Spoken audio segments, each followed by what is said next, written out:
लड़की जो है वो अशोक सुंदरी है, और ये जो छोटी लड़की है अशोक सुंदरी, ये नारी को अखंड सौभाग्यता का वर प्रदान करती है। कौन सी नारी को, किस नारी को अखंड सौभाग्यता देती है? तो महाराज शास्त्र कहता है जिस नारी के भाग्य में लिखा होता है कि इसको वैधव्य होना है, इसके पति को समाप्त होना है, अगर वो नारी अशोक सुंदरी वाली जगह पर जल चढ़ा देती है तो पति पर अगर काल भी मंडरा रहा होता है तो मां अशोक सुंदरी महाकाल से कहकर काल को टाल देती है। वो अशोक सुंदरी का शास्त्र कहता है सौभाग्यवती नारी जितना भजन पूजन करती है, सौभाग्यवती नारी जितना भगवत नाम स्मरण करती है, भगवत पूजन करती है, व्रत करती है, साधना करती है, तप करती है, पूजन करती है, पाठ करती है, आराधना करती है, अर्चना करती है, उस सौभाग्यवती नारी का किया हुआ दान पुण्य धर्म भजन कीर्तन स्मरण सेवा चाकरी उसके पति के भी काम आती है और उसके पुत्र और पुत्री के भी काम आती है। एक सौभाग्यवती नारी के द्वारा किया, आवाज पकड़ रहा है, एक सौभाग्यवती नारी के द्वारा किया गया भजन पूजन स्मरण संकीर्तन नाम जाप नाम कीर्तन उसके पति के भी काम आया और उसके बच्चों के भी काम आया। देखिए कितना सुंदर शिव महापुराण में चरित्र आया है वृंदा देवी का कि वृंदा जितना नाम जाप करती है, वृंदा जितना नाम भजन करती है, वृंदा जितना नाम स्मरण करती है, उसके पति को उसका लाभ है। सोमवार के व्रत का अगर आप विधान देखेंगे, और हम तो कहते हैं केवल 16 सोमवार से मतलब मत रखो। आप माताएं अगर एकादशी का व्रत कर रही है, सोमवार का कर रही है, मंगलवार का कर रही है, बुधवार का करे, गुरुवार का करे, चतुर्थी का करे, तीज का करे, छठ का करे, आप जो भी व्रत करते हो उस व्रत का विधान स्कंद पुराण में लिखा हुआ है। स्कंद पुराण में क्या वर्णन लिखते हैं कि नारी जब सौभाग्यवती हो जाती है, लड़की की जब शादी हो जाती है और वो अपने पति के घर में जब रह रही होती है, पति के संग रह रही होती है, तो पति के घर में रहकर जितना भजन पूजन करती है, जितना स्मरण करती है, वो उसके द्वारा किया गया भजन पूजन व्रत आराधना उद्यापन चाकरी दर्शन ये सब का फल उसके पति के खाते में भी जाता है और उसके पुत्र और पुत्री के भी खाते में जाता है। पर उसमें एक बात का विशेष ध्यान रखना स्कंद पुराण कहती है कि आप व्रत को उठाएं। आपने व्रत उठाया, कहां उठाया? पति के घर से उठाया, ठीक है। आपने व्रत उठाया सोमवार का, 16 सोमवार का, पशुपतिनाथ का, या गुरुवार का, या मंगलवार का, या बुधवार का, जो भी व्रत आपने उठाया वो पति के घर से उठाया। अब आपका फर्ज क्या है कि व्रत आप अगर कर रही हो तो पति के घर का ही अन्न, पति के घर का ही जल, पति के घर का ही सुख आनंद महाराज हमको प्राप्त हो।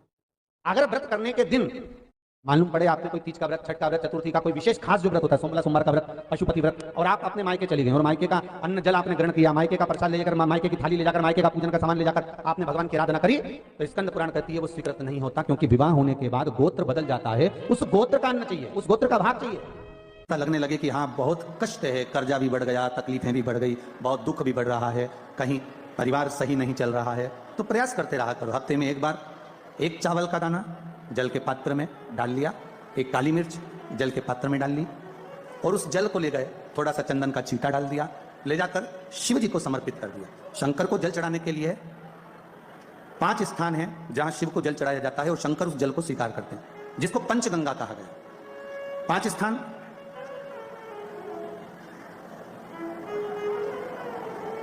अच्छे से समझ लीजिएगा, जब भी शिव मंदिर में जाएं तो ये 5 स्थान शिव को जल चढ़ाने के लिए ये रखा है। शिवलिंग, गोल जलाधारी, ये चरण जहां से पानी नीचे की ओर जाता है। शंकर भगवान के 13 बच्चे हैं, 13 की 13 बच्चे, शिव जी का संपूर्ण परिवार, 33 कोटि देवता, 64 योगनियां, सब शिवलिंग के आसपास में।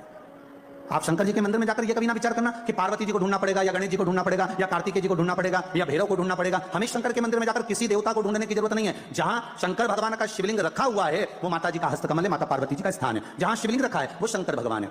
जहां जलाधारी है उस जलाधारी के पास में जहां पानी बहता है बीच में अशोक सुंदरी का स्थान है। जहां से पानी बह रहा है उसका राइट भाग वहां गणेश जी का स्थान है, लेफ्ट भाग कार्तिकेय जी का स्थान है। शंकर भगवान के ऊपर जो जल गिर रहा है वो शंकर भगवान की 5 लड़कियां, जया, विषहरा, शामलीबारी, दौतली, देव, ये शंकर जी की 5 बेटियां ऊपर हैं। जहां से पानी बहकर उस निकासी से, जहां नाली बनी रहती है, पानी जहां से निकलकर बाहर मंदिर के जा रहा है वो 33 कोटि देवताओं का स्थान है। इसलिए सारे मंदिरों की परिक्रमा हो सकती है पर शंकर जी के मंदिर की परिक्रमा नहीं करते, क्योंकि वो जल जो जा रहा है वो 33 कोटि देवताओं का स्थान है, उसको हम लांघ नहीं सकते। वो स्थान जल चढ़ाते समय आप इसका स्मरण रखें। पानी का जब पात्र लेकर जाते हैं मंदिर के अंदर, सबसे पहले शिव जी का जो जलाधारी है उसमें राइट भाग पर अपनी मनोकामना कर जल चढ़ाएं, फिर लेफ्ट भाग में चढ़ाएं रोग मुक्ति के लिए। अशोक सुंदरी की जगह पर चढ़ाएं, ये 3रा स्थान। 4था स्थान माता पार्वती जी का जो कटी भाग है जहां पर शिवलिंग रखा हुआ है उस भाग पर जल चढ़ाएं, 4था भाग। 5वां भाग शंकर जी के ऊपर चढ़ाएं। ये 5 जगह पर जल क्रमवाइज चढ़ाएं।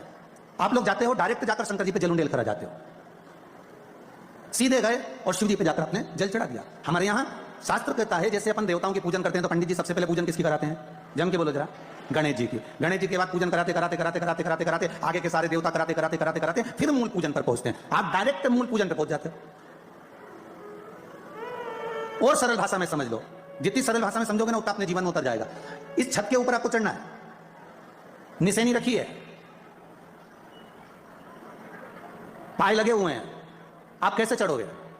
एक एक पाए पर पांव रखकर चढ़ोगे कि डायरेक्ट पहला पे रखोगे आखिरी पर? जम के बोलिए जरा।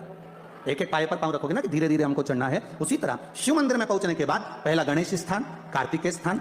वीडियो पसंद आए चैनल को लाइक करें, सब्सक्राइब करें, शेयर करें। श्री शिवाय नमस्तुभ्यम, हर हर महादेव कमेंट बॉक्स में अवश्य लिखें। महादेव आपकी इच्छा जरूर पूरी करेंगे। धन्यवाद, मिलते हैं नेक्स्ट वीडियो में।